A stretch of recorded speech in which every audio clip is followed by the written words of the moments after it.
Coucou tout le monde, bienvenue sur ma chaîne.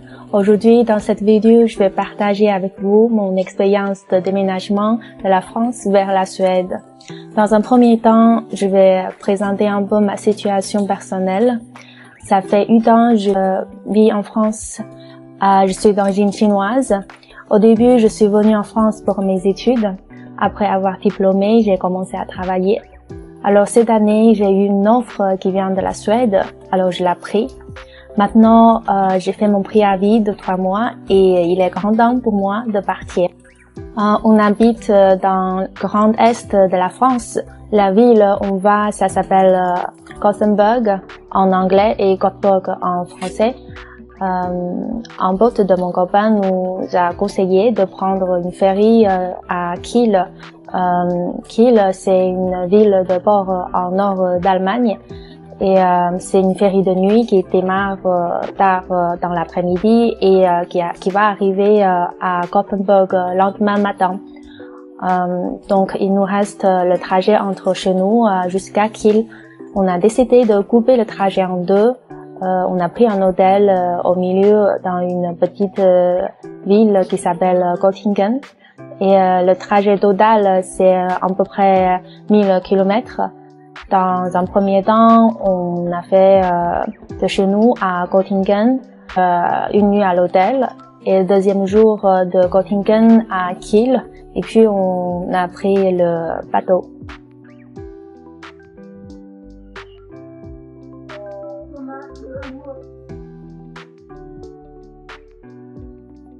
Le premier jour, on est parti vers 14 heures après avoir mangé un simple sandwich. On a planifié d'arriver 16 heures après à Göttingen.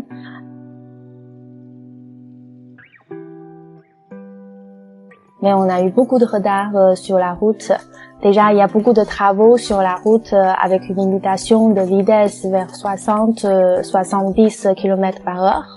Et puis, il n'y a pas de limitation de vitesse en Allemagne pour les autres parties. Pour les gens qui ont l'habitude de conduire dans la région, qui pensaient que ce sera un avantage. Mais en réalité, au contraire. Les gens conduisaient n'importe comment sur la route. Il y a toutes les vitesses sur la route. Il y a des gens qui te doublent par la droite. Donc, il faut que tu fasses super attention. Là, vous voyez le camion à droite est en train de nous pousser vers la gauche, donc on n'a pas pu passer et on a reculé finalement. Enfin, on est arrivé vers 21h, 21h30. On a pris à peu près 1 heure de retard.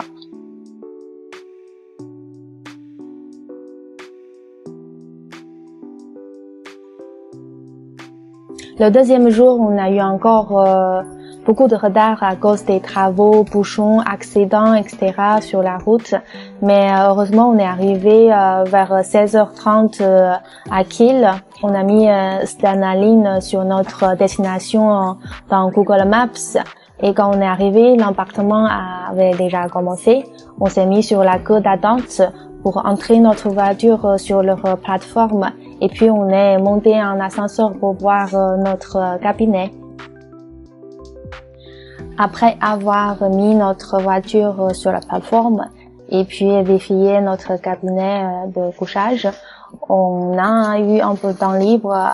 Donc on est monté en haut du bateau pour profiter un peu de la vue de la mer.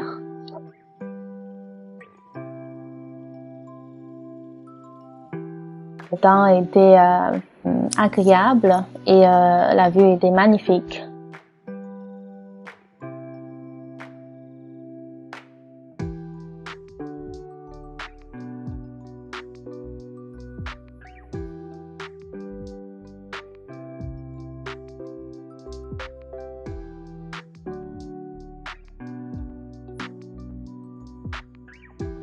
Le prix de notre voyage, on a payé un péage en France, ça nous coûtait 3 €.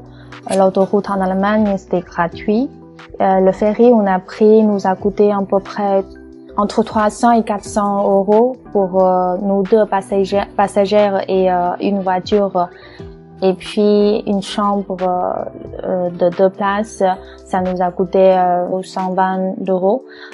Puis il reste la nourriture, etc. On a pris un McDonald's et puis un repas sur paddle. Voilà. Et le paddle a démarré vers 17h45 et il a passé la nuit dans la mer Baltique.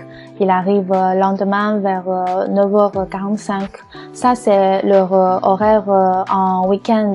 Si tu fais un ferry dans la semaine, le temps n'est pas pareil que ceci. Je pense que c'est 18h le démarrage et plutôt le lendemain pour arriver à Göteborg. Donc la nuit, on a dormi sur le bateau. Le bateau reste assez stable parce que c'est quand même encombrant comme un bateau, mais on n'a pas bien dormi avec le bruit de vagues. De temps en temps, il y a un bruit mécanique aussi.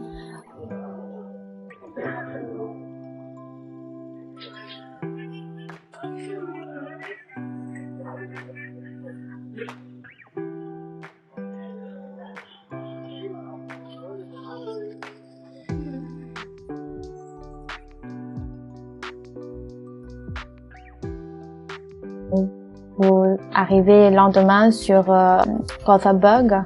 La chose c'est la voiture doit sortir une après une, donc il y a une queue devant la sortie. On a fait une queue de 40-50 minutes pour sortir. Normalement, les voitures qui circulent dans leur centre-ville doivent payer un taxe contribution.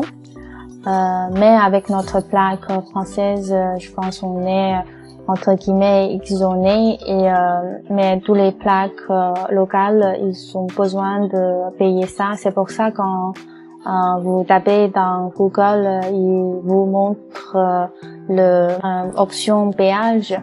Donc on n'a pas payé le péage et puis on est allé directement au centre-ville. Heureusement, tout est ouvert, même si c'était dimanche, et le parking de leur centre commercial est gratuit de janvier à novembre. Le centre commercial on est allé, ça s'appelle Nordstein et sauf décembre, les autres mois, tous les dimanches, le parking est gratuit.